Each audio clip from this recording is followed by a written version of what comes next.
Buy Black for Life. Buy Black for Life. Happy Saturday. Good morning, good afternoon, good evening, no matter where you are. Welcome. Come on in. Drop in. Another Education Saturday.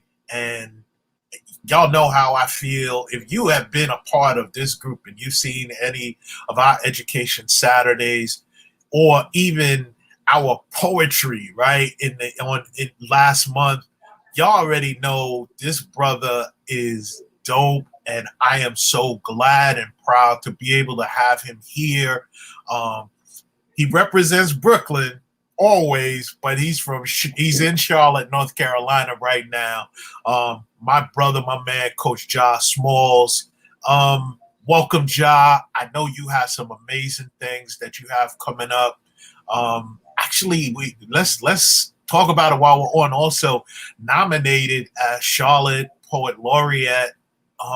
Huge, huge. So welcome, Ja. Yeah. Firstly, man, brother, thank you for your platform. Thank you for all that you're doing.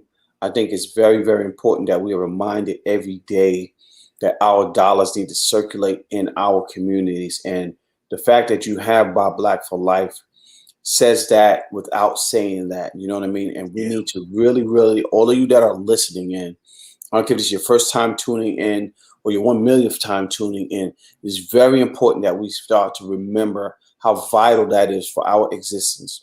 And I always tell my brother AJ, right? He has this thing. He says, look, he said, listen, for all of you who don't vote, if you're a friend of mine, I'm not asking you to vote because you want to. I'm asking you to vote because I'm asking you to. Yeah, bro. And so I want to change that in this moment too. Yeah. I'm not asking you to buy black because you want to. I'm asking you to buy black and support it because I'm asking you as a friend. Amen. Because it is not about the now, but it's about tomorrow. But you can't begin the process of tomorrow if you don't start now. Amen. And buying in now allows our grandchildren, our great grand, those are the ones that we're buying into. Yeah. You know, and there's a lot to say on that, you know, but we need to begin that process now. We have to do it now because we don't know about later. Right. You know? And Ja, I'm going to hit you with something, man.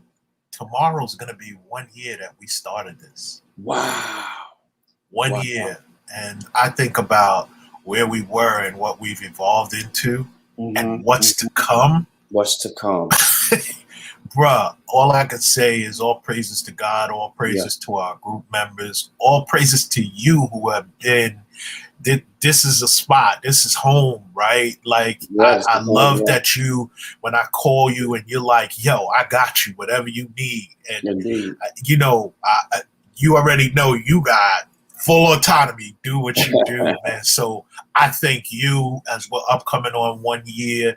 I thank you for being here today ahead of what you have going on. And let's wrap, man, because one of the things that you talk about is, let's start off yesterday being National Gun Violence Awareness Day.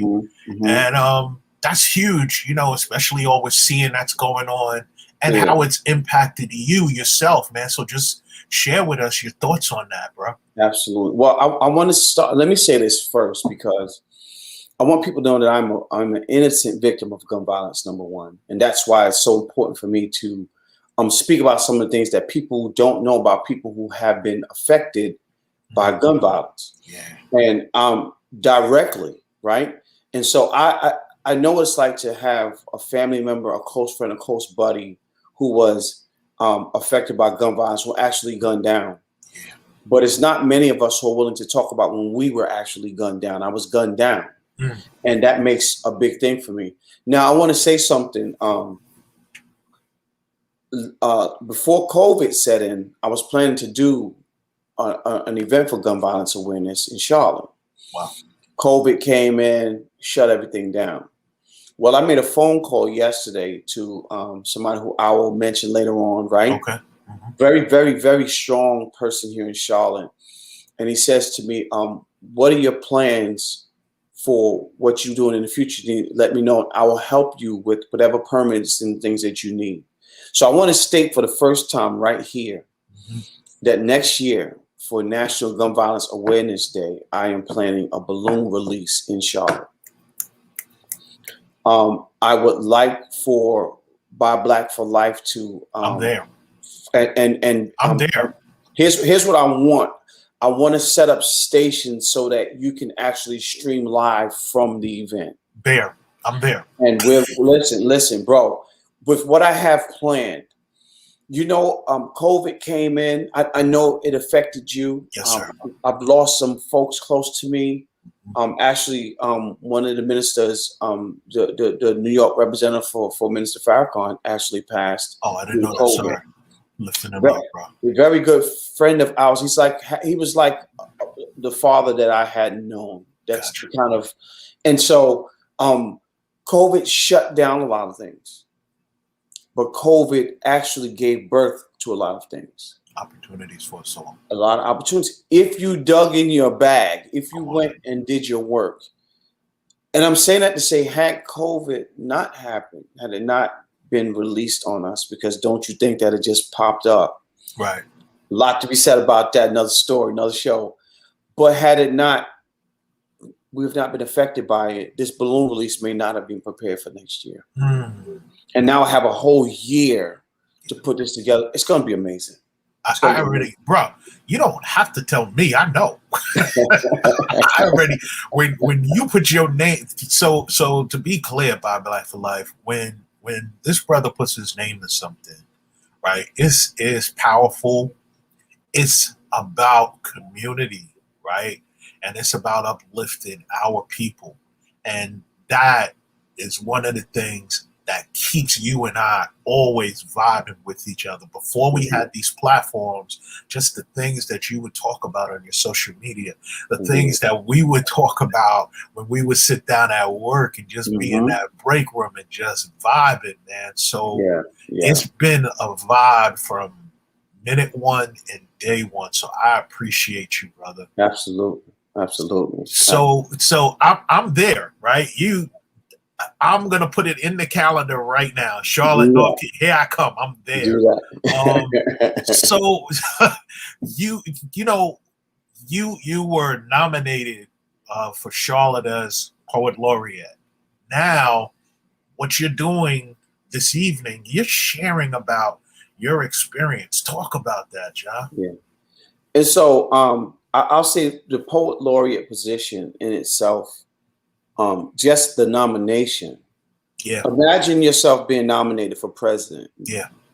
It's the same effect. It's humbling. People, listen, when I got the call, because the person who wanted to, and there is more than one person who nominated me at that, but the person who put it out, because I didn't even know it was a thing. In fact, I heard about it before it actually, the budgeting passed for it. Wow. All the information I got before time was like, oh, this is happening. This is what it is. And it was asked if I was interested. I was like, bruh, are you kidding me? Lord. And so part of that would be the mayor would appoint the person who would actually got who got the position. Right. And then there will be events that I will be entitled to do.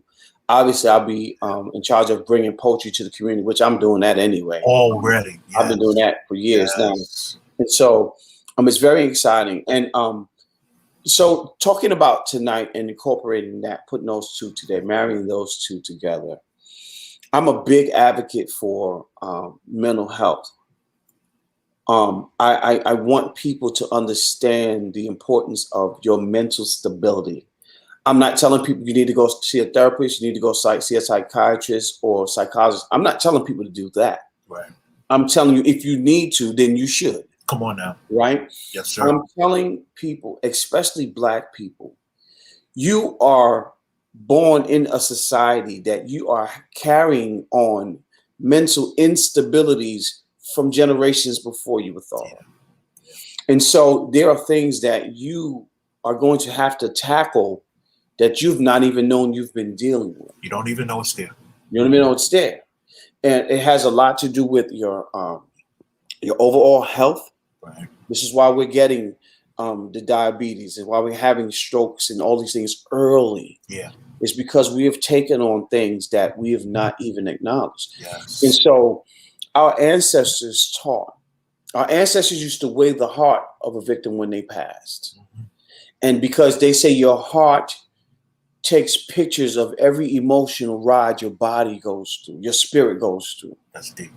That's deep. That's deep. So just reading a story, just seeing someone have a car accident, just someone sneaking up behind you, scaring you. If I walk around a room with 1 million people and ask them, have you ever almost got hit by a car? Have you ever fallen down the stairs? Have you ever choked on a piece of candy or choked on drinking water or any kind of liquid? That in itself is a beginning of what can be called PTSD. Wow. Wow. Post-traumatic stress. You understand what I'm saying? And so Yes, we sir. don't even look at the little things away from the huge things. Yeah, bro. And so if those little things are there, imagine the big things. Yeah. And so we're having strokes at ages that are ridiculous, and we're blaming it solely on the dieting. It's not 100%. That plays a part. That plays a part, but it's not 100%. How many of us know how to decompress when we've been stressed just from going to work? Right. Right. I got a bill that needs to be paid. I don't have the money. It sends off this distress to your body, to your system, your nerves. Everything's offset.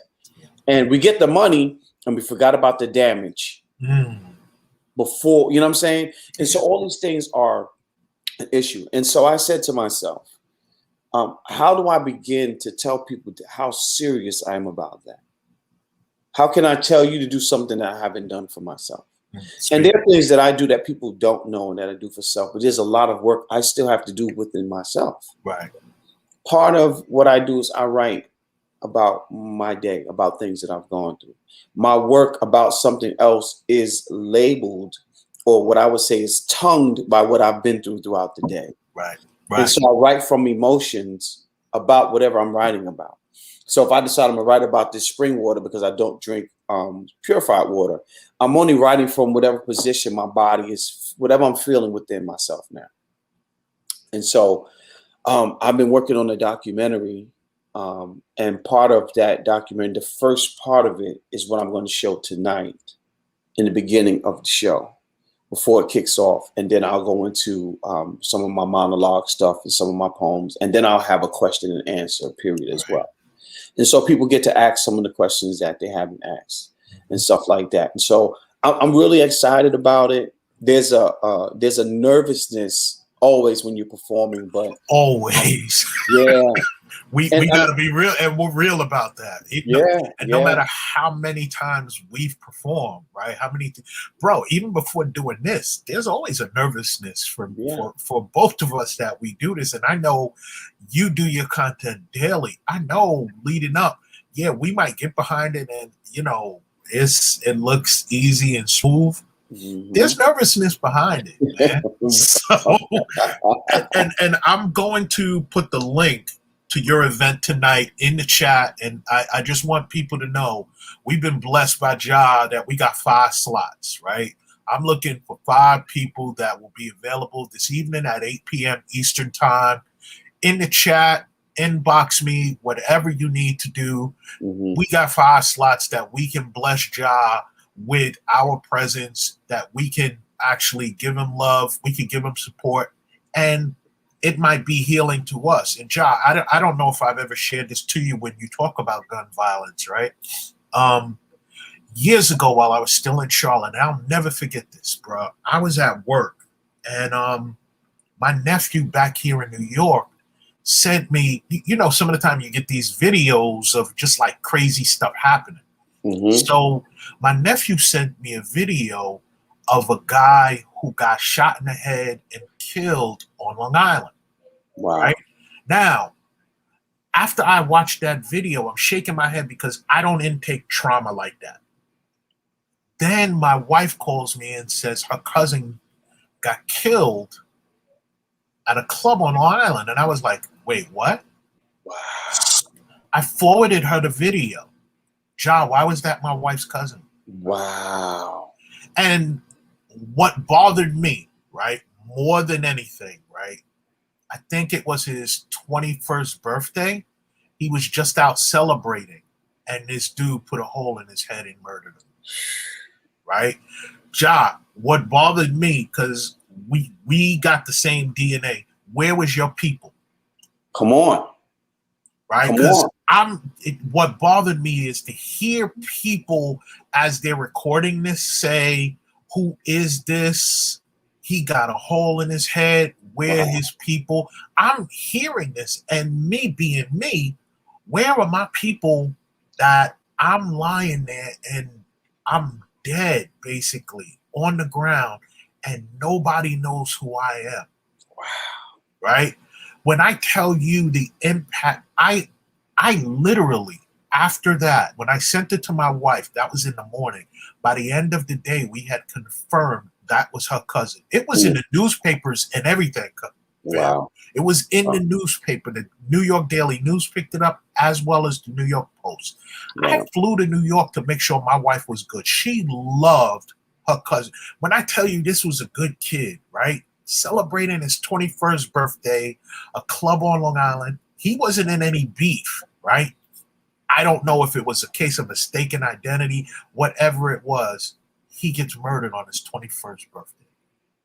You know how? So when you talk about that impact and that trauma that's heaped upon his mother lost her youngest child, her only son. Wow. She lost in a club on his birthday. So I believe the year of that was 2012. 2012, I want to say it was. Bruh, so I get it, right? On my side of the family, it is far too common for me to talk about it. But for my wife to actually, now her family, her side of the family, to have to deal with that is rough. And I love how you talk about the heart, man, because I can't wait for tonight, bro.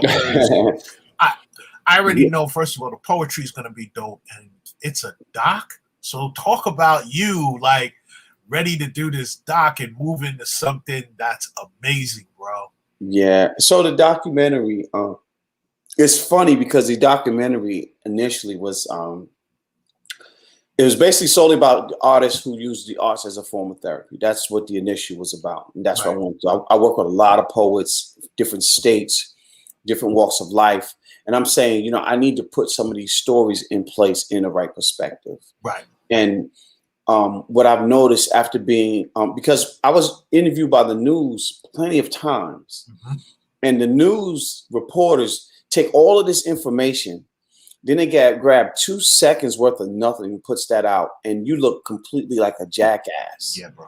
And so I thought about that, and I was like, nah, I can't give my story to somebody who's going to chop it up to nothing. Right. I'll give you an example really quick.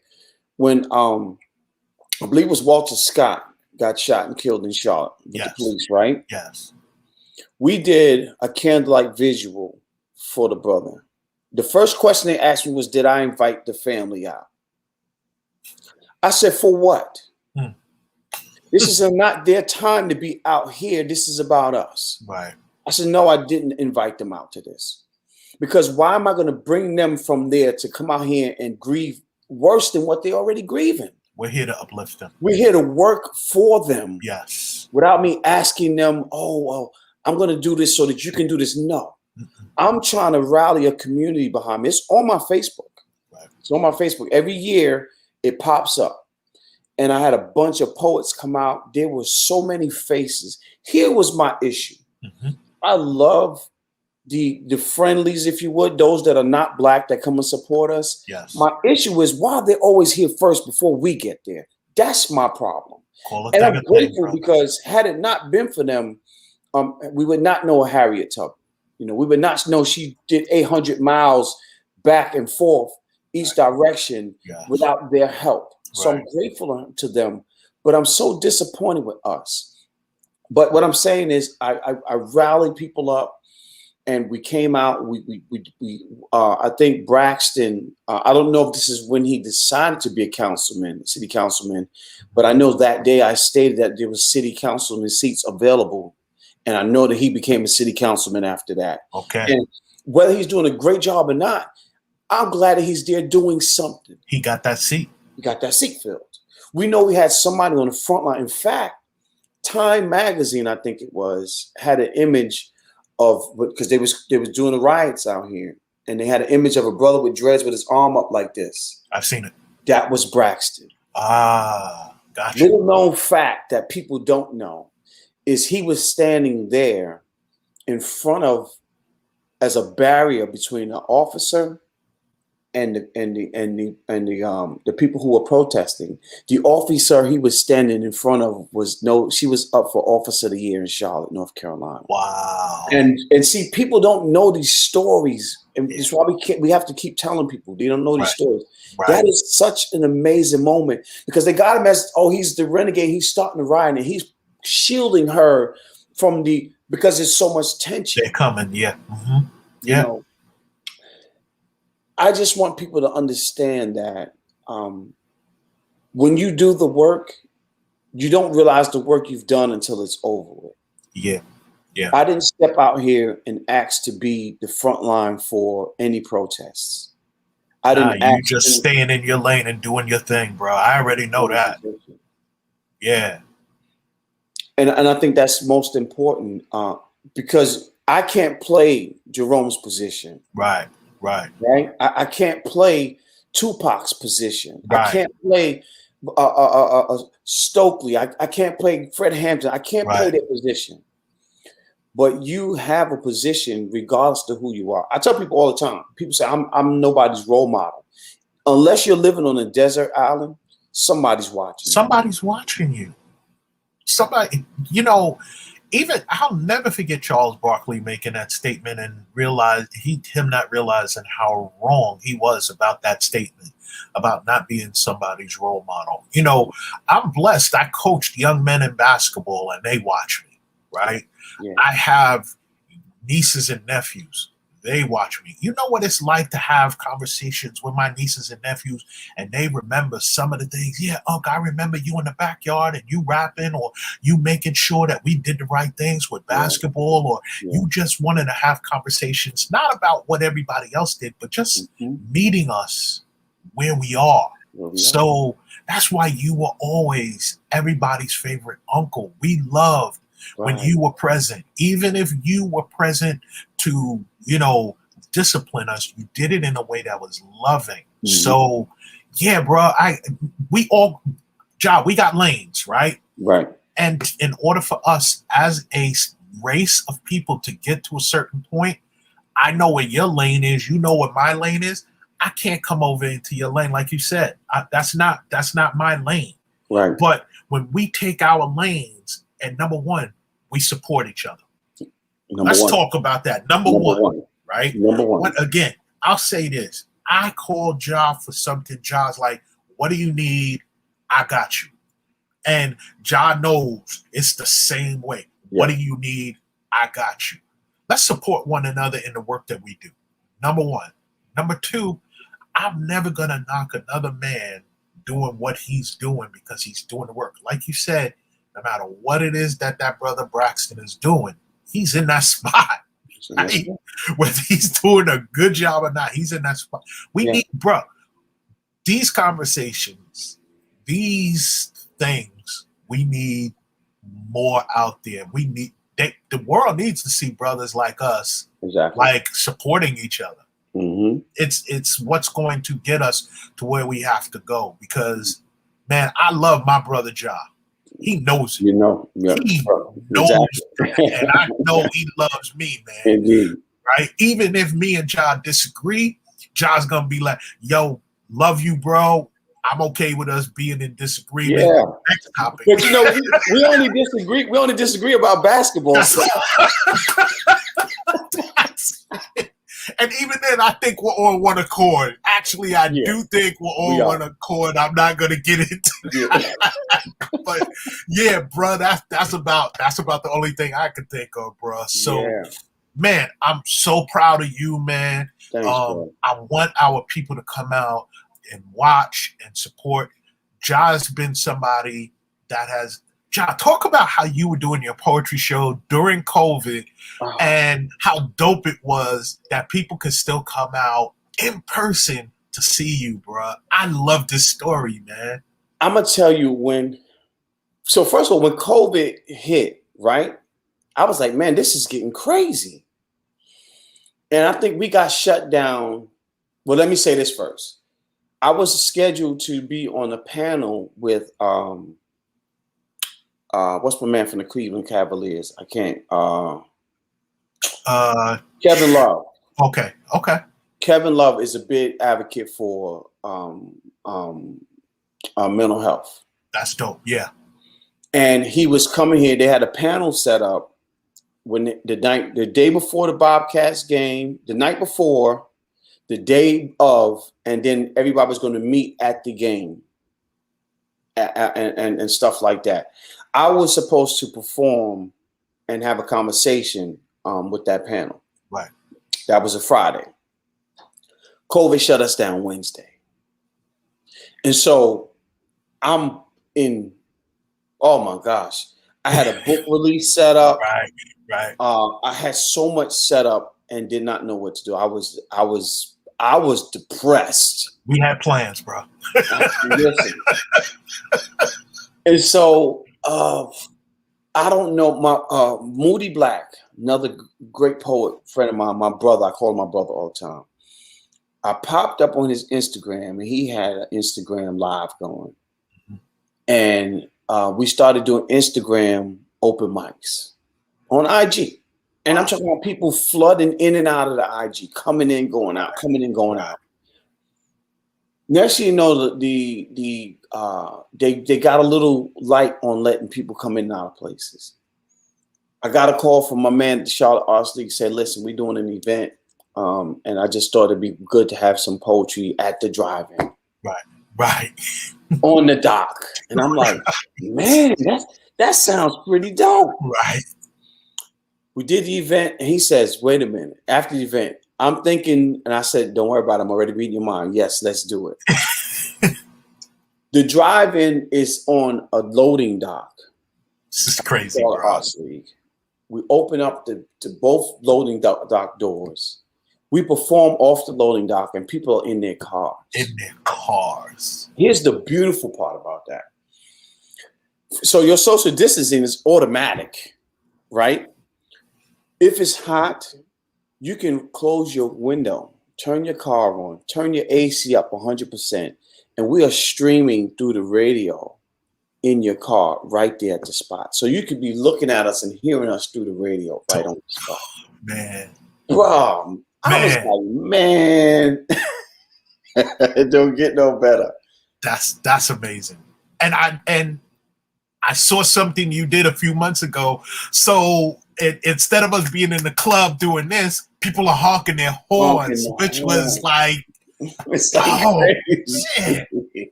Yeah, the creativity, man. And that's one of the things that I think draws me to you is the way that you are so freaking creative, of course, with your words, but also with your events and how you're gonna just make them so that you are bringing folks in, man. I love that creativity, brother.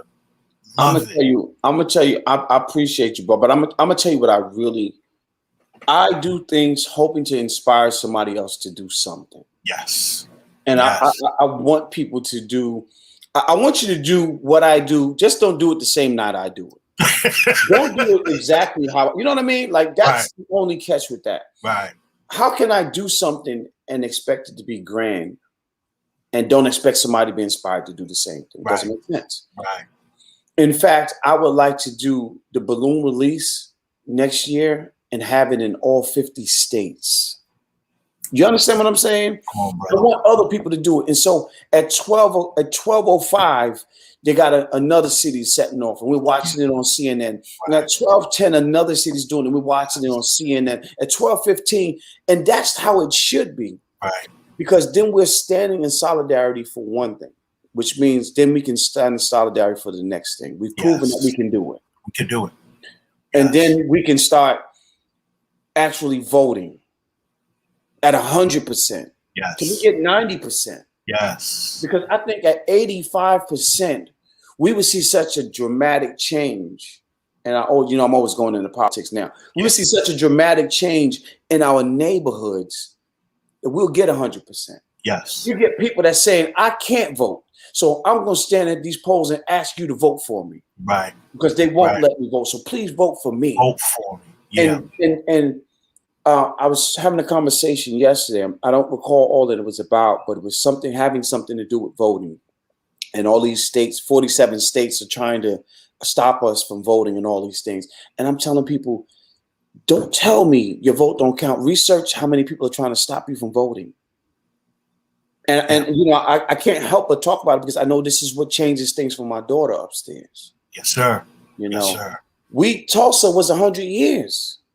100 years ago, last week, brother. Last week. Why can't we see that we can make that what before the bombing? They can't bomb every city. No, they can't. Because they'll destroy everything they got. So one of the things I will say that I love about our people, right, who are on the front lines, right, we're going to find a way, right? If that means we have to load up vans to get people there, we're going to find a way. And we are going to reverse the damage by doing what it is that we need to do.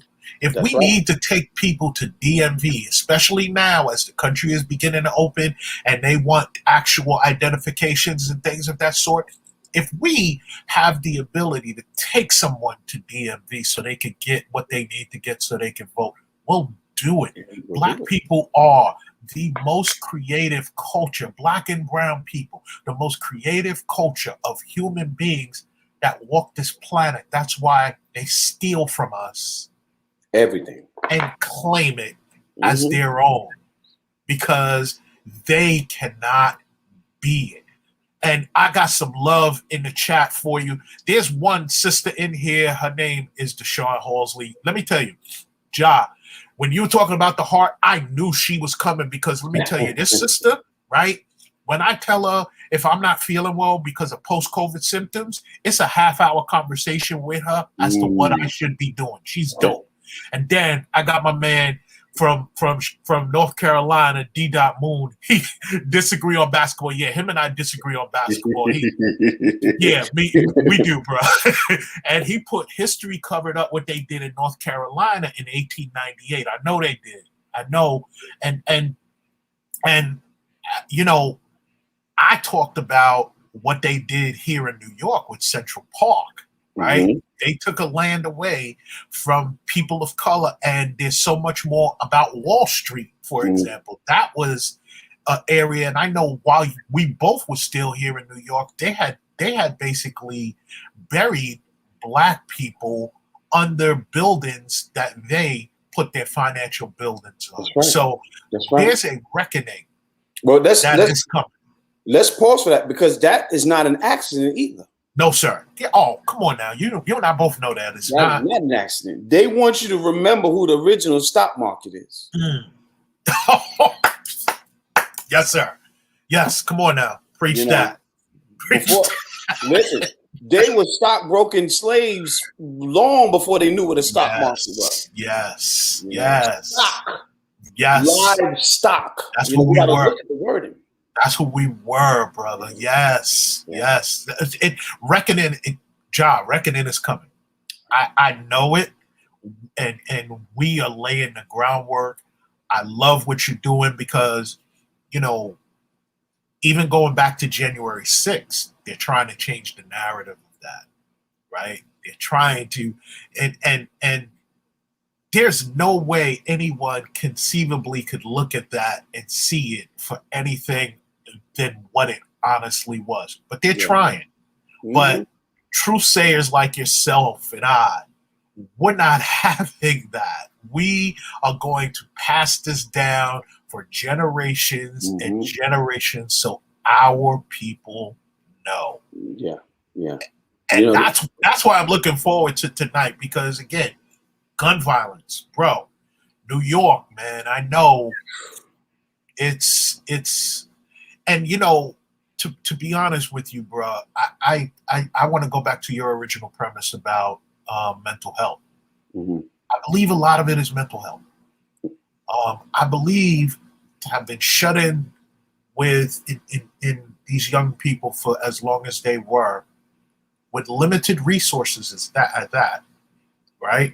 Mm-hmm. In their four walls, it's a different person that went in there that's coming out. That's right. That's right. And I'm gonna say this: I take issue with them coming into our communities and doing these gun buybacks, where the guns you're getting are from the cats that want to give them up anyway, right? There are programs that we could have that we could bring into these communities that are going to reduce gun violence. Yeah. That's not happening.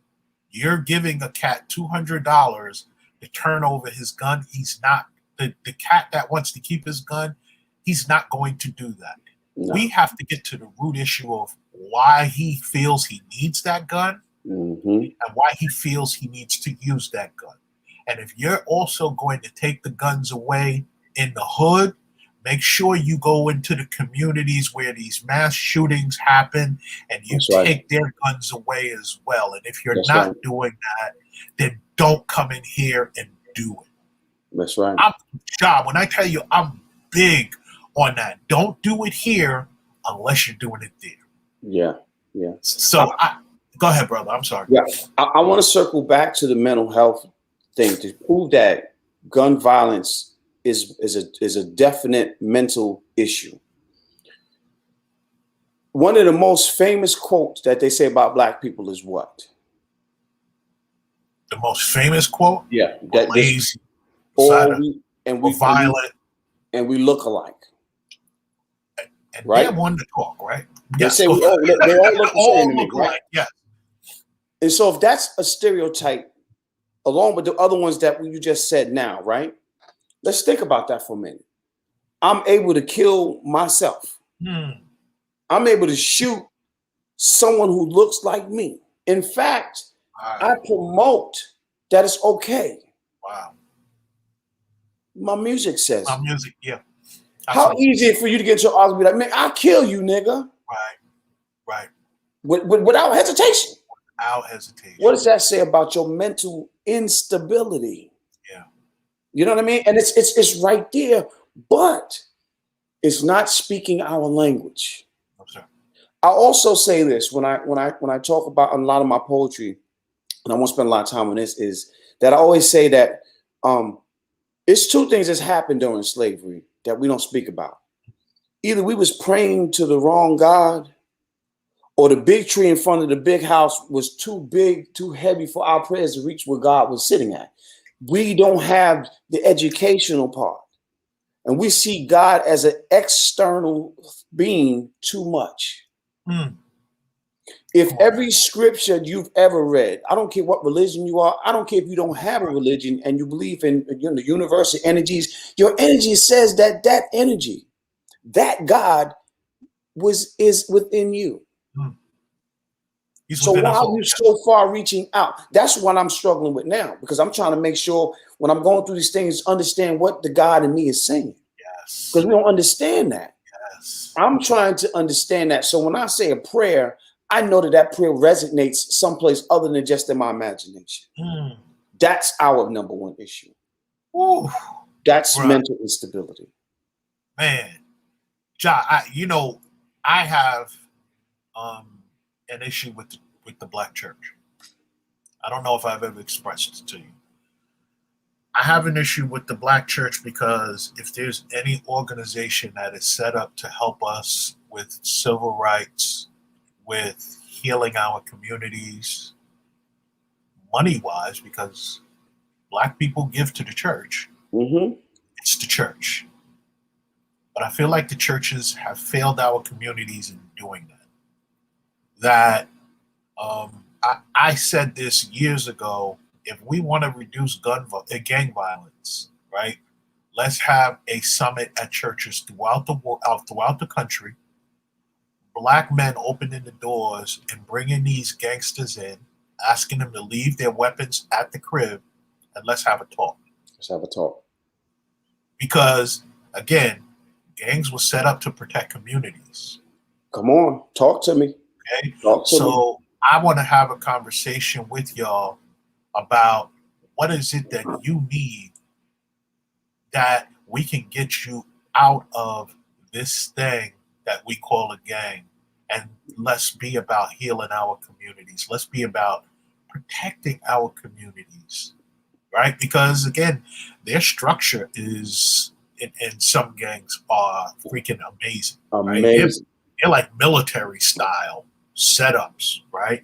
Mm-hmm. How is it that we could stop the violence in our communities, bring the colors together, and let's rap, let's support each other, let's start building businesses together, let's start putting your people to work in legal jobs so that we don't need to be out here slinging, we don't need to be out here robbing. That's economics. Right. Economics is a huge part of why these cats are pulling guns now. Yeah. Economics. Yeah. What we went through the last year economically in our communities is huge. Anybody that doesn't know that or believe that, and I'm a financial pro, I could say that. Mm-hmm. It has had an adverse effect on our communities. Our communities was not ready for the economic impact that hit us. It was not. Not at all. And a lot of people, by the grace of God, are now like, okay, I hear you. There's work that I need. I have so many people reaching out to me. Jay, how do I get set up so that the next time, okay, now we're starting to get to work on it. But we weren't ready for that going in. Some people were living day to day, paycheck to paycheck. I get it. So imagine living day to day, paycheck to paycheck, and now it's gone, and you're only by unemployment getting a percentage of what you were getting. Yeah, we weren't ready.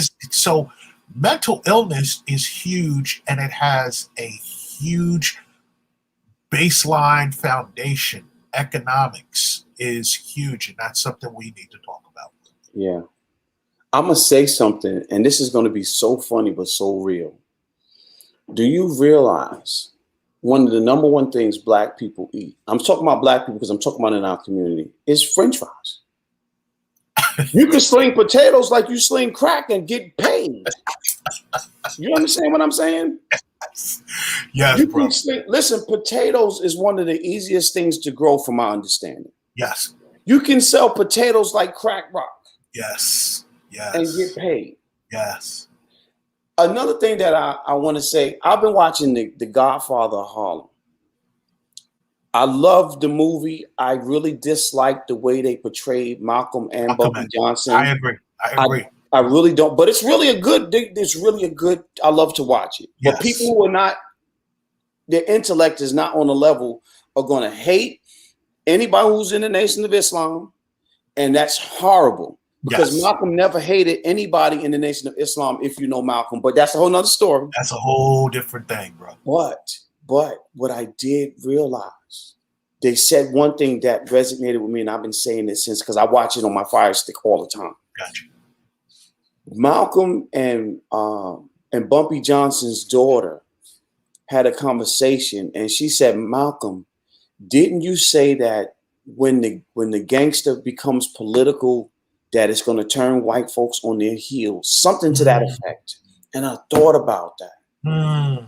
If the governor and the senator are running your city, yes, what if they're going up against John that lives down the block? Yes. That knows what it's like to have rats running inside the garbage and back inside the house every day. Because that governor now don't know about that. No, then I thought about this. Something that me and AJ talk about all the time. If you go in the Black neighborhood, maybe even in a white neighborhood too, just saying any neighborhood really, and you ask people, what are your requirements to run for governor and run for senator? They wouldn't know. And you don't even have to have a law degree. You don't have to know a lot. You just have to be presented in a position. Yes. I'm saying, holy. But then I thought about it. You got people like Reagan, who was an actor, who was a president. Correct. He got no law degree. No, sir. You got Bush, He ain't got no law degree. In fact, he bankrupted every business he ran anyway. Then you had he was a drug addict at one point. He was a drug addict. Then you had 45, who was a complete idiot. We don't even know if he ever went to school. That was the president. And so I'm saying, who teaches us how to set up these little? You don't even have to have a school. We can do this in after school programs. Yes. There's some kids in the community right now that will sit and say, you know what? I want to know how it is to be a senator, or to be a governor, to be some sort of congressman. Yes. And so we can stop having unopposed seats. If we start telling these children, listen, I might tell my daughter, but my granddaughter might be the one to run for the office. Preach that. But this is what we don't do. But they said it in that show when the actual gangsters and the drug dealers, let's put them all together, right? Right. When they decide to say, I'm going to sell potatoes in my hood instead of cocaine, and I'm running for office. Don't say it can't happen. JFK's daddy was a big-time bootlegger. Big time. Okay? So know your history. Big time. Know your history. Yes. They can do it. They can do it. Yes. But we need people stating, just to say this to these kids. Part of what Mr. Witz, my brother, AJ are doing, we all got a poem, Dressing for Church. We're going into, I'm kind of trying to give y'all, without giving y'all too much, we're going into docu-filming and talking about what we need the churches to do. And that goes for mosques and synagogues, all in the same. All churches, yes. All in the same. Yes. Any religious group, organization, we're talking to you. Yes. We're telling you, you should be the first ones that's saying, okay, we got Bible study on this day, but on Wednesdays, we're going to open Wednesdays up to having, we're going to teach people how you can run for office. The cartoons taught us. Yes. I'm only a bill, just a bill. It was all laid out for every Saturday. Saturday. Every Saturday. We changed that in for Darkwing Duck. Right. Now you got cartoons that are bisexual. I didn't even know they are. I didn't even know. I don't even know what the cartoons are nowadays, bro. Well, now watching them, I'm paying attention because I got my baby girl. So we're doing Coco Melon and stuff. And I need to know what she's turning on that TV when she's older. Right. And so, and anybody who's here, I'm not bashing the community. But what I'm saying is, my infant child don't know what she wants to do at this point. Right.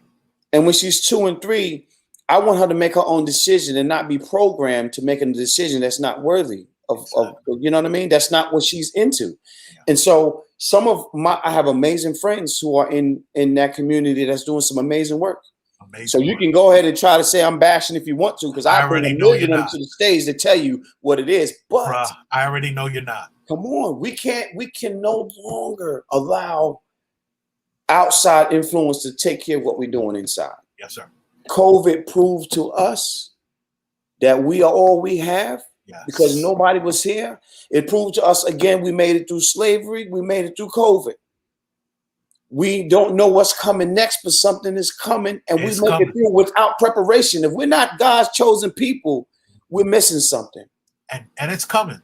It's coming. Because you can see, like you said, they're trying to change laws that suppress our vote. So something is coming. Yeah. We don't know what it is, but we had better get right as a community and come out in full force if we want to survive. That's why when I say Buy Black for Life is not just for your life to buy black. Buy Black for Life is for your existence. That's right. That's right. In order for us to exist as a race of people, I'm saying to you, we have to circulate our money in our communities. Yeah. And if people don't think that this is a thing, listen to some of the things that have been said about buying black products. I remember there was an article where someone put out women using black-owned products to go natural in their hair are suffering from depression. No, they're not suffering from depression. What they are doing is they are tired of using this poison in their hair. Not to knock anybody else that is doing it, but you have to hear the signals that they're using, the things that they're saying. I got something in an email, bro, where some guy said that I'm not, what did he called me a racist because of Buy Black. And he wanted to quote Dr. Martin Luther King to me. So I never even, John, when I tell you I didn't respond to him, but my thing is, even what Dr. King did, that didn't satisfy your ancestors, homie. So why should I be okay with you now quoting him to me? And that's not my hero. Let's be clear. I respect Dr. King. That's not my hero. That's not why the person I aspire to or look to. That no. Buy Black is about uplifting my community. We've been supporting yours for 400 plus years, and you're not giving it back to ours. Therefore, it's time for us to be about us, because you've shown us where you use your dollars. And the previous 4 years is the example of where you use your dollars. Well, we are tired of it. And I am going to be unapologetic about Buy Black. My wife is like, you live in them hoodies. I'm like, yes, I do, because it also, I can get me one too. Bro, I got you. Trust, I got you. It creates conversation, right? What is that, right? I walk around with the Buy Black mask. Oh, can you tell me about that? Absolutely. Let me break. And then immediately, I got the cell phone open. And I'm showing them, and I'm saying to them, what are you going into that store to get? Oh, really? Let me show you how you can get that. That's right. Right? John, when I'm done with this call, you talk about farming, I'm headed to Laurelton, Queens. There's a sister that is having on Saturdays and Sundays from 11 to 4 until November 7th. She has the first Black farmers market in New York. I'm headed there because I want to talk to this sister. These are things, bro, when I see this in my city that I could get to, I need people to know it. We need to know it. In my group, John, just when did we meet? Thursday? This is what we were talking about, farmers markets and farming and having our own food and sustaining ourselves. We're now going to close off our community just like other ethnic groups do. They close off their communities. They only allow you to come in when you're spending your paper. That's right. But close off their communities. You can't buy in their buildings. You can't rent in their apartments. You can't do any of that. That's the end goal for us as people. And I'm going to go out there and I'm going to give love to that sister for the very first Black farmers market. That's you can awesome. bet your bottom dollar. I'm loving it, bro. Ask her about potatoes, because I'm telling you, I know from what I'm hearing, that's the easiest thing to grow. You're never going to not be able to sell a potato. Yes, sir. Yes. Also, what I want to mention really briefly is that on the Martin Luther King note, they killed King. The bullet didn't kill King. You need to know that, first of all. Yes. They smothered him. Yes. And you got to know why they killed King. Because once King realized that what they were telling him was going to work was the worst thing he could have done. Yes. When he let that little, when they let that little Jew boy write his speeches for him, it sent them backwards. Yeah. And when he realized, he said, oh, no. I got a speech to make.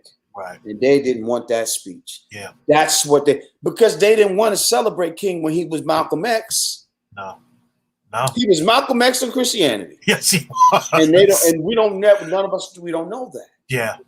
Yeah. And so you have to really listen. When they give you the truth, open that egg up. Yes. It's very fragile. Yes. And get the yolk so you know what you're talking about when you're having these conversations. And we have to be on we got to speak on that. We have to talk about it. And again, you killed Malcolm and you thought Malcolm was,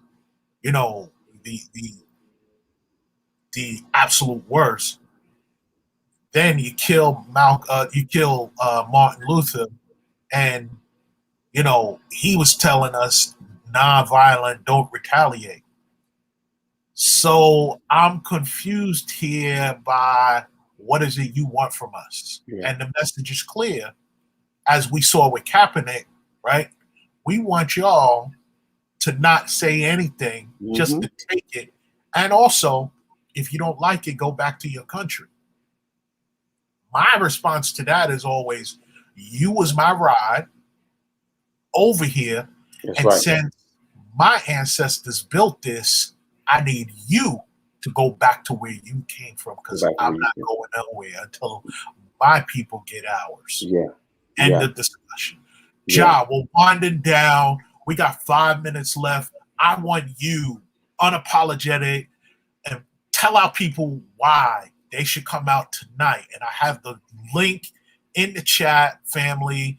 Support my brother tonight. Tell our Buy Black for Life family why they need to come out tonight and represent you, represent Buy Black for Life as you have your one-man show, brother. So I've been doing poetry full-time for 8 years now, after I was disabled out of work. That's all I had. And for the first time, I was gunned down at 19. I've been writing poems about that since I was 19.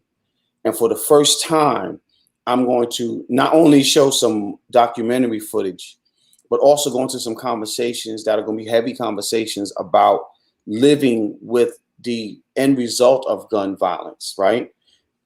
And just being more open about it so people can have an understanding of it. I'm sharing work that no one has ever witnessed or seen or heard of before. And so if you've ever seen any of my work, you ever felt any energy from it, tonight I'm bringing a whole different kind of self-love, but from an area that you probably wouldn't have expected it. And so it's going to be some poems, some monologues. I got a few surprises for you. My man AJ is opening up. Unfortunately, my brother Mr. Witz is not going to be able to open up because he got a gig tonight. Okay, give both of them brothers love for me, man. No doubt. That's family, right? AJ going to be hosting for me, so he'll be there. Yeah. And like I said, I'm just giving you parts of me that you can relate to. And the next time you see someone that you know has been affected by gun violence, you would know that they might just look upset. Right. And they just might not be. You just never know what somebody's going through. I'm never without pain.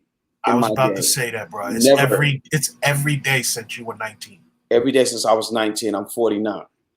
So you do the math. Yeah. And so I want people to understand that I'm giving you pieces of me that no one has seen or heard before.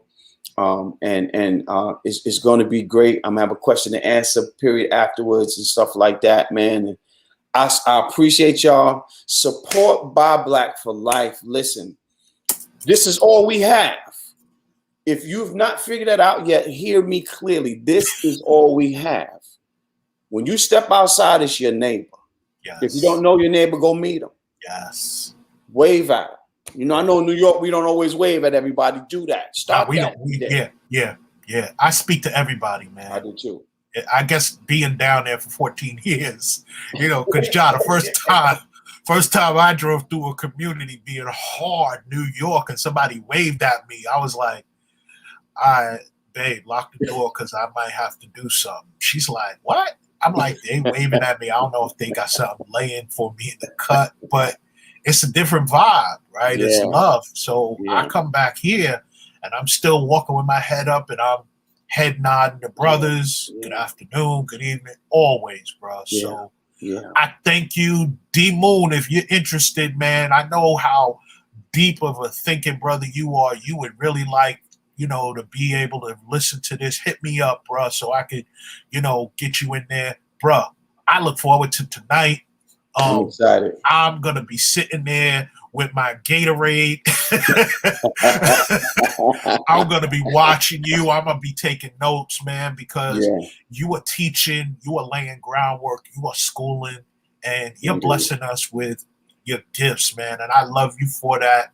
And as always, you know you have this platform for whatever you need, man. Whatever you want, you got it. So I look forward to tonight, family. Have a great day. Buy Black for Life. Yeah. Let me mention one more thing. Since it's gun violence awareness, I'm asking everybody if you can wear something orange. If you got social media, put an orange shirt, an orange hat, or anything orange, and hashtag gun violence awareness and tag me in it. Coach Josh Smalls. Tag me in it and post it on your social media if you can. Got you, brother. Love you, man. I love Buy Black for Life. Thank you so much, man. Buy Black for Life. Dopeness right here. Check them out. It's gonna get to a point where y'all ain't gonna have this kind of access to this, brother, the way you have it now. So I'm telling y'all better get in where you fit in right now. Stay up, baby. Have a great day. No doubt. You too, brother. Peace and love.